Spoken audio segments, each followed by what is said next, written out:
I never thought much about the laundromat down the street. Just 4 humming machines, a broken vending unit that only sold warm cola, and a clock that ticked too loud for such a small place. But it was quiet, and that was the point. Most nights I came in late, a bag of clothes slung over my shoulder, earbuds in, pretending I wasn't the only one in the room. That night, though, she was already there. She sat on the bench by the dryers, one hand holding a paperback, the other wrapped around a chipped thermos. Dark hair pulled back loosely, glasses slipping a little down her nose. I'd seen her before, just not here. She was my landlady, Ms. Reyes.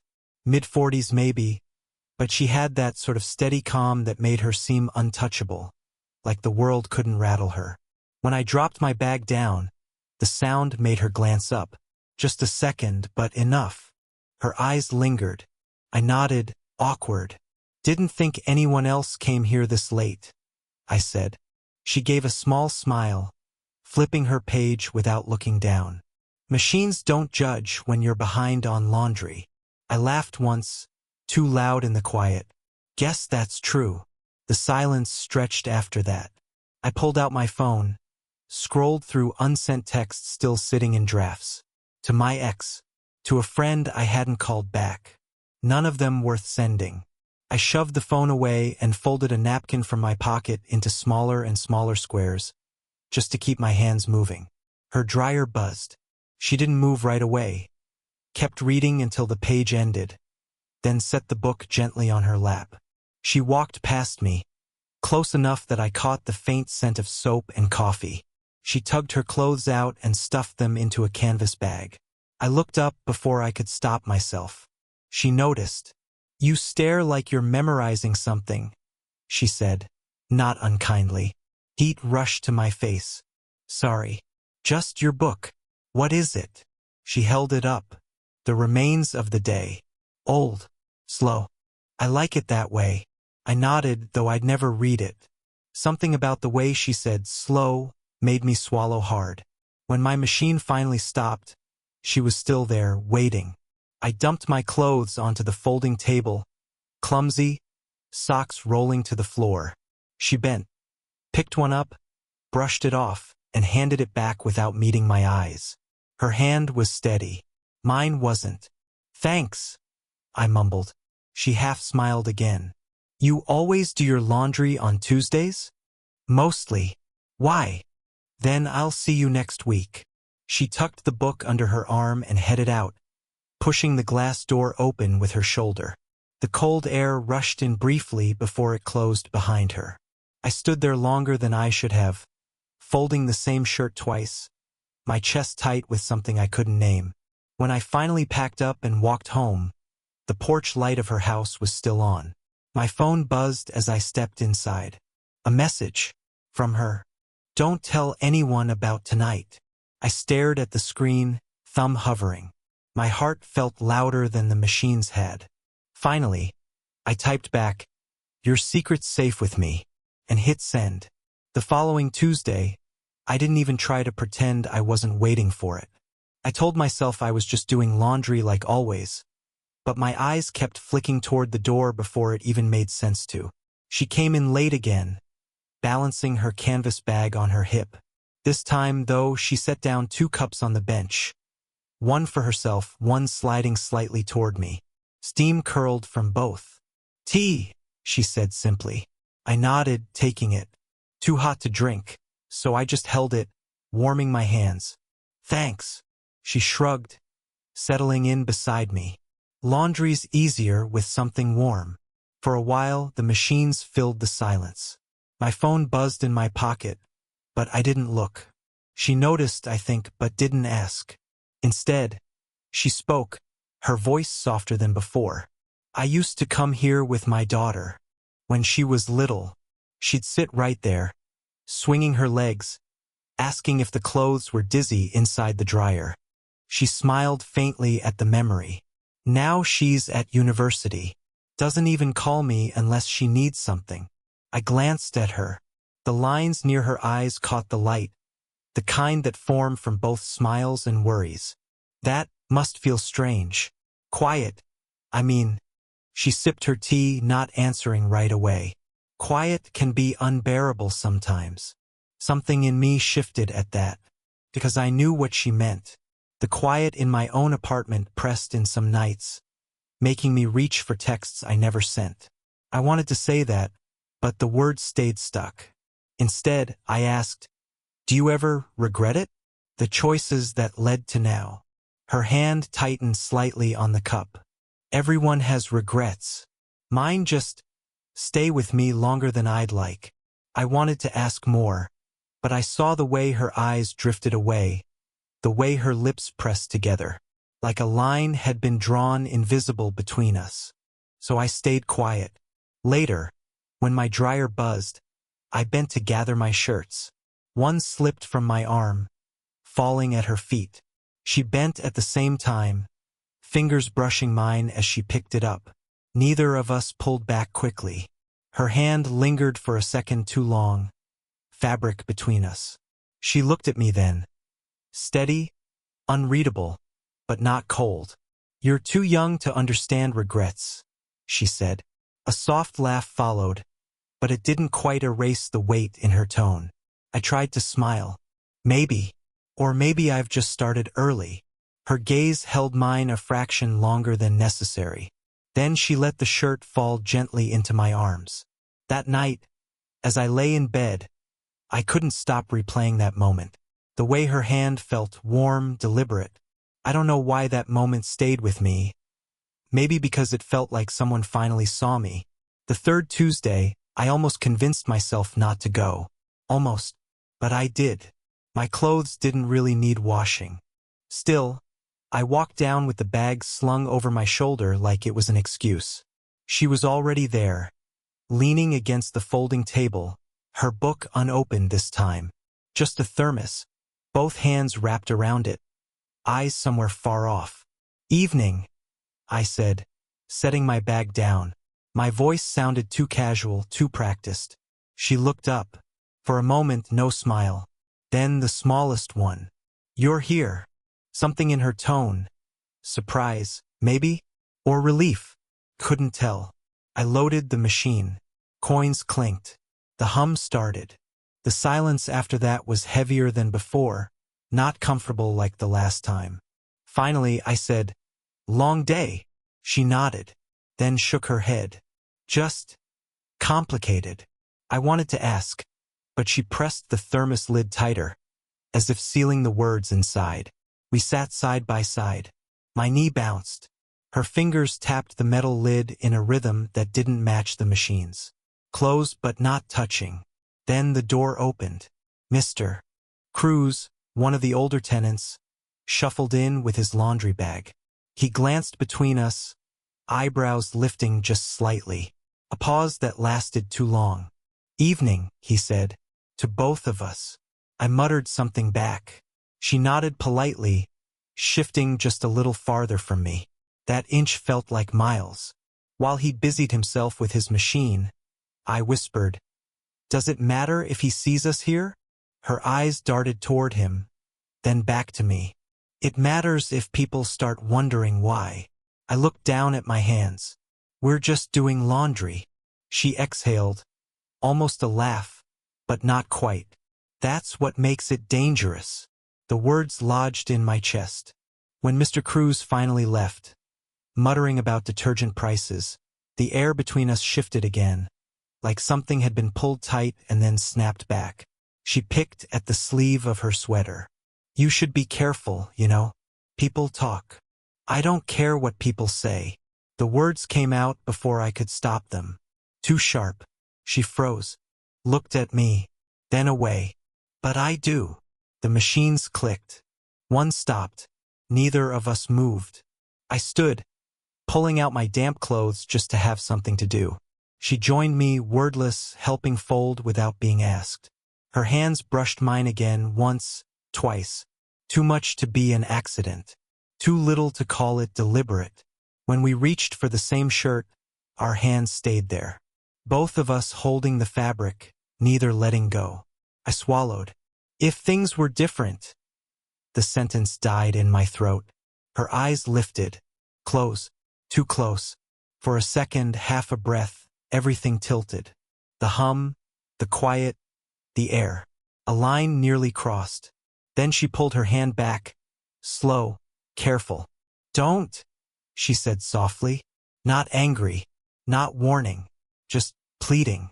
And she walked away, leaving the shirt still crumpled in my hand. It wasn't Tuesday this time. It was Thursday, late.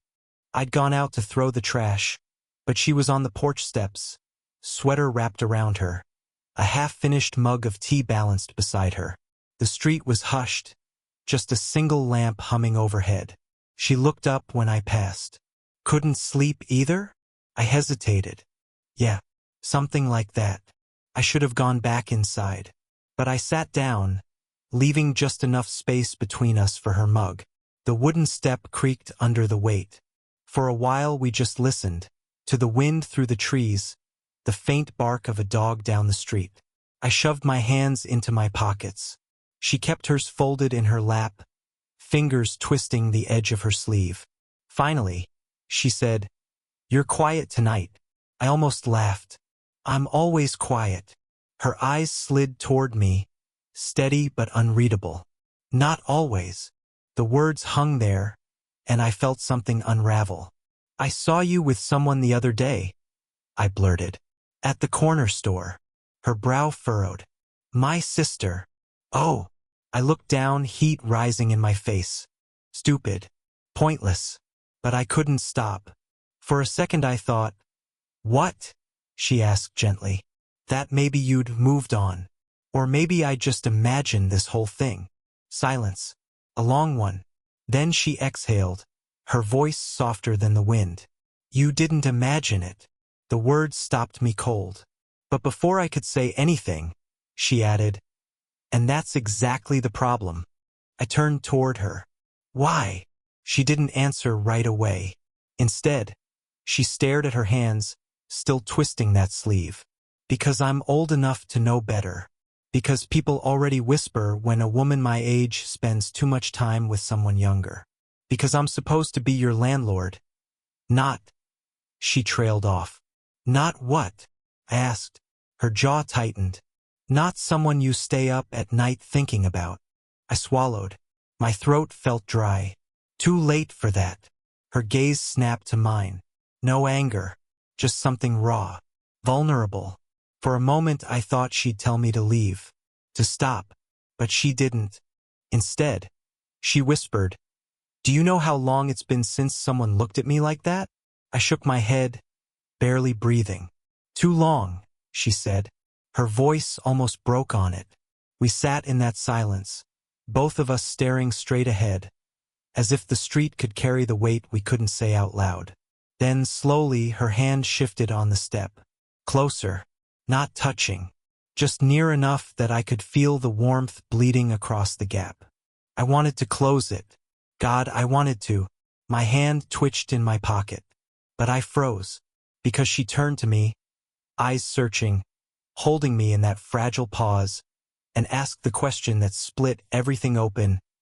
"What are we doing?" The next Tuesday, she wasn't there. The laundromat hummed the same way, machines turning, clock ticking, but the bench was empty. Her absence filled the space louder than any presence could have. I kept glancing at the door, half expecting her to walk in, half dreading it.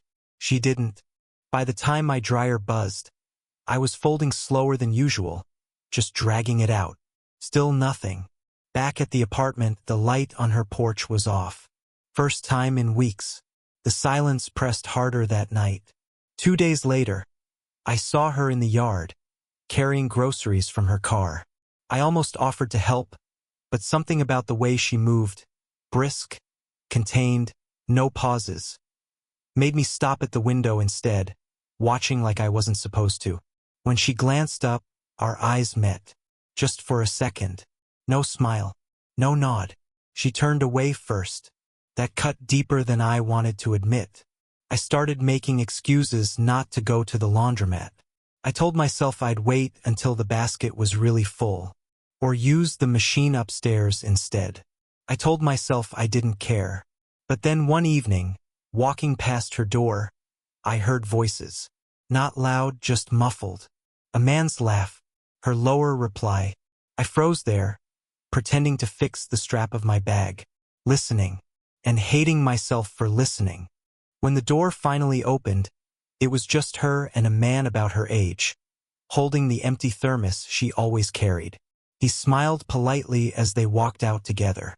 She closed the door behind her, not once glancing in my direction. I stood in the hall longer than I should have, staring at the wood grain, fingers twitching like they wanted to knock. But I didn't. The next morning, there was a note slipped under my door. Not handwritten, typed, clipped, neat. Rent due by Friday. Thank you. Ms. Reyes. Cold. Formal.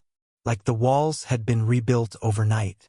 I held the paper longer than necessary, folding it once, twice, 3 times, until it fit like a secret in my pocket. I drafted a message on my phone. Did I do something wrong? Was it because of that night? I didn't mean to, but none of it left my screen. Just sat there, unsent, glowing in the dark. I didn't feel heartbroken. I felt paused, like life forgot to finish the sentence. It was raining the night it finally broke. Not heavy, just steady enough that the gutters hissed, the pavement shone, and the world smelled like wet leaves. I came back late, clothes damp, and saw her light still on through the kitchen window. For some reason, I didn't go upstairs. I knocked. A pause. Then the door opened. She stood there in her sweater, sleeves pulled over her hands, hair loose and slightly damp at the ends. She looked at me like she had expected this but hoped she was wrong. Can I started, then stopped. Just for a minute? She hesitated, then stepped aside. The kitchen was warm, a single lamp over the table casting everything in soft yellow. A kettle hissed on the stove, almost ready. I stood awkwardly, hands shoved into my pockets, staring at the chipped mug on the counter, the same one she always used at the laundromat. Finally, she said, "You shouldn't be here." "I know." "Then why are you?" I looked at her. "Because the silence feels worse." That made her flinch, just slightly, like I'd touched something raw. The kettle clicked off. She didn't move to pour it. "I didn't mean to make things harder for you," I said. My voice shook more than I wanted. "But I need to know if I imagined it. All of it." Her hands tightened around her sleeves. She leaned against the counter, eyes fixed on the floor. "You didn't imagine it." Relief and ache hit at the same time. "Then why?" My words tangled. "Why shut me out?" She closed her eyes. "Because I'm scared. Of how it looks. Of what it means. I have a daughter your age. I'm supposed to be responsible. The landlord. The adult who knows better. And," I asked quietly. Her eyes opened, glistening. "And none of that matters when you're in the room. That terrifies me." The sound of rain filled the silence between us. I felt the weight of it, the choice, to step forward or to walk away. "I don't want to make your life harder," I said. "But I don't want to keep pretending either." She let out a shaky laugh, half broken. "You think this is pretending?" I shook my head. "No. I think it's the only real thing I've felt in a long time." The words landed heavy. She stared at me, lips parted, like she might answer. Instead, she crossed the space slowly, stopping just close enough that I could feel her warmth. Her hand lifted, hovered for a second, then settled on my wrist. Gentle, barely there, but enough. We didn't kiss. We didn't need to. The touch said everything. Her voice was almost a whisper. "Okay." That was all. And somehow it was enough. Life didn't change all at once. The laundry still piled up. The rent was still due on Fridays. The streetlight outside still buzzed faintly at night. But little by little, something shifted. We didn't talk about that night in the kitchen again. We didn't need to. Instead, the pauses between us filled with something warmer, steadier. She still brought her thermos to the laundromat. One Tuesday, she set it down between us, and without a word, slid an extra cup my way. No explanation, just tea steaming in the small space. And I knew. Some days I'd catch her waiting on the porch at 8:47 a.m., the exact time I usually left for work. She'd pretend she was just checking the plants, but her eyes lingered a little longer. Sometimes she'd hand me an umbrella if the sky looked heavy. Sometimes just a quiet, "Have a good one." It wasn't grand. It wasn't a declaration, but it was ours. One Saturday, weeks later, we ended up on the bench outside the laundromat while our clothes tumbled inside. No one else around. She leaned back, eyes half closed, sun catching the lines at the corners of her face. "Strange, isn't it?" she said softly. "What is?" "How the quiet feels different now. Like it isn't so heavy anymore." I looked at her, the way her hand rested open on her lap, not folded tight like before. For once, I didn't hesitate. I set my hand near hers. Not on top, just close enough that the warmth bridged the gap. She noticed. Of course she did. And she didn't move away. It wasn't about what people thought anymore. Not about rules or labels. It was about evenings where the rain tapped against the window while we shared tea, or mornings when I found her reading on the porch, and she'd glance up with that small, knowing smile. I realized then, love doesn't always arrive with fireworks. Sometimes it slips in quietly, fills the cracks, and stays. Not perfect, not easy, just real. And real was enough. I still remember the first time she ever said it. Weeks later, late evening, folding clothes at the same table. She looked at me, half smiling, and whispered, almost teasing, "Your secret's still safe with me, right?" I laughed, the sound softer than it used to be. Always.